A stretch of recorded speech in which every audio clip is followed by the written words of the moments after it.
தனியார் பள்ளிகளிடம் பண மோசடி தொடர்பாக முன்ஜாமீன் கோரி சென்னை உயர்நீதிமன்றம் மனு அளித்த நிலையில் அந்த மனுவானது தள்ளுபடி செய்யப்பட்டிருக்கிறது. விவரங்களை எமது செய்தியாளர் கிருஷ்ணமூர்த்தி உரைக்க கேட்கலாம். கிருஷ்ணமூர்த்தி, வணக்கம். செய்தி குறித்த முழு விவரம். வணக்கம். தனியார் பள்ளிகளுக்கு நிரந்தர அங்கீகாரம், டிடிசிபி, சிஎம்டிஏ அனுமதிகள் மற்றும் பிற சட்டப்பூர்வ அனுமதிகளை பெற்றுத் தருவதாக கூறி தமிழகம் முழுவதும் பல தனியார் பள்ளி நிர்வாகங்களிடமிருந்து 100 கோடி ரூபாய் வரை வசூலித்து மோசடி செய்ததாக தனியார் பள்ளிகள் சங்க தலைவர் அரசகுமார் உள்ளிட்ட நிர்வாகிகளுக்கு எதிராக சென்னை மத்திய குற்றப்பிரிவு போலீசார் வழக்கு பதிவு செய்தார்கள். இந்த வழக்கில் தமிழ்நாடு பெற்றோர் ஆசிரியர் சங்க தலைவர் அரசகுமார் கைது செய்யப்பட்டுள்ள நிலையில் தற்போது தமிழ்நாடு தனியார் பள்ளிகள் சங்க பொருளாளர் முத்துக்குமார் முன்ஜாமீன் கோரி சென்னை உயர்நீதிமன்றத்தில் மனு தாக்கல் செய்திருக்கிறார்.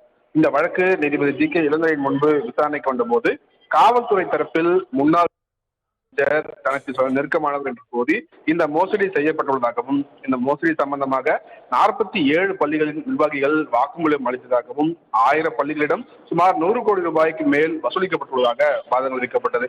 ஆனால் மனுதாரருக்கு முன்னாள் அமைச்சருடனோ அரசுடனோ எந்த ஒரு தொடர்பும் இல்லை எனவும், அதனால் முன்ஜாமீன் வழங்க வேண்டும் என்று மனுதாரர் தரப்பில் கோரிக்கையானது வைக்கப்பட்டது.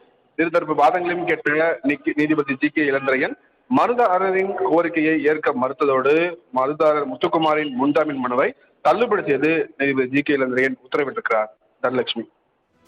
தனியார் பள்ளிகளிடம் பண மோசடி தொடர்பாக முன்ஜாமீன் கோரி சென்னை உயர்நீதிமன்றம் மனு அளித்த நிலையில் அந்த மனுவானது தள்ளுபடி செய்யப்பட்டிருக்கிறது. விவரங்களை எமது செய்தியாளர் கிருஷ்ணமூர்த்தி உரைக்க கேட்கலாம். கிருஷ்ணமூர்த்தி, வணக்கம். செய்தி குறித்த முழு விவரம். வணக்கம். தனியார் பள்ளிகளுக்கு நிரந்தர அங்கீகாரம், டிடிசிபி, சிஎம்டிஏ அனுமதிகள் மற்றும் பிற சட்டப்பூர்வ அனுமதிகளை பெற்றுத் தருவதாக கூறி தமிழகம் முழுவதும் பல தனியார் பள்ளி நிர்வாகங்களிடமிருந்து 100 கோடி ரூபாய் வரை வசூலித்து மோசடி செய்ததாக தனியார் பள்ளிகள் சங்க தலைவர் அரசகுமார் உள்ளிட்ட நிர்வாகிகளுக்கு எதிராக சென்னை மத்திய குற்றப்பிரிவு போலீசார் வழக்கு பதிவு செய்தார்கள்.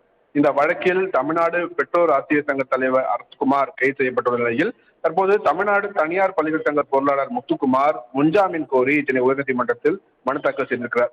இந்த வழக்கு நீதிபதி ஜி.கே. இளந்திரையன் முன்பு விசாரணைக்கு வந்தபோது காவல்துறை தரப்பில் முன்னாள் தனக்கு நெருக்கமானவர் என்று கூறி இந்த மோசடி செய்யப்பட்டுள்ளதாகவும், இந்த மோசடி சம்பந்தமாக 47 பள்ளிகளின் நிர்வாகிகள் வாக்குமூலம் அளித்ததாகவும், 1000 பள்ளிகளிடம் சுமார் 100 கோடி ரூபாய்க்கு மேல் வசூலிக்கப்பட்டுள்ளதாக வாதங்கள் விதிக்கப்பட்டது.